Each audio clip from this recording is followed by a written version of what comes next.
Hi guys, welcome to my channel. আজকের recipe বুটের ডালের হালুয়া।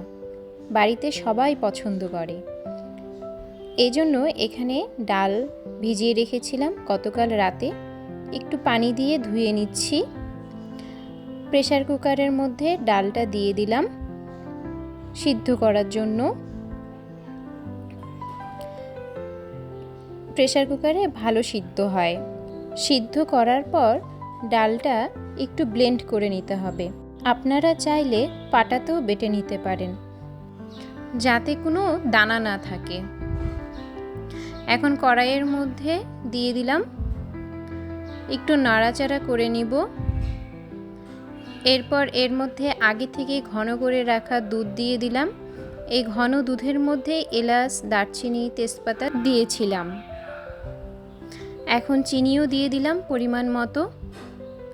তারপর ভালো করে নাড়াচাড়া করে নিচ্ছি। এই দুধটাকে শুকিয়ে নিতে হবে, ভেজা ভেজা ভাবটা যেন না থাকে। এরকম হালুয়া যখন তখনই বানানো যায়, খেতেও ভালোই লাগে। ভালো করে নাড়াচাড়া করতে থাকুন, না হলে কড়াইয়ের নিচে লেগে যেতে পারে।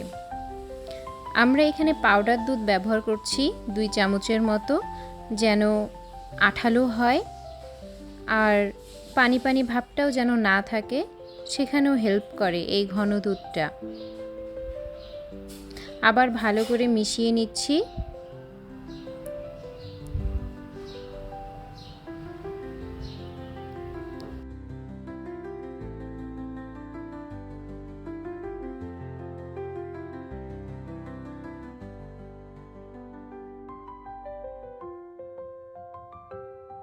ফ্লেভার আসার জন্য আমরা এখানে 2 চামচ ঘি দিয়ে দিলাম, গন্ধটা সুন্দর আসবে।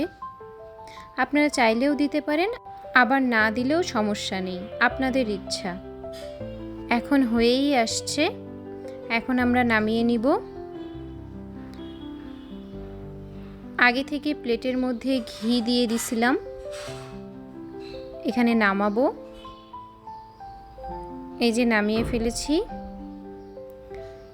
এখন সুন্দর করে বরফি আকারে কেটে নিব।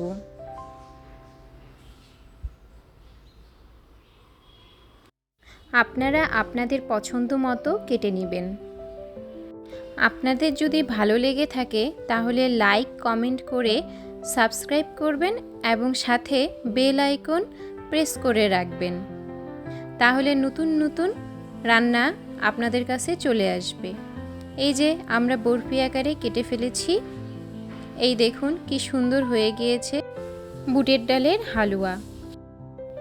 আপনারাও বাড়িতে একবার এই বুটের ডালের হালুয়া বানিয়ে ফেলুন।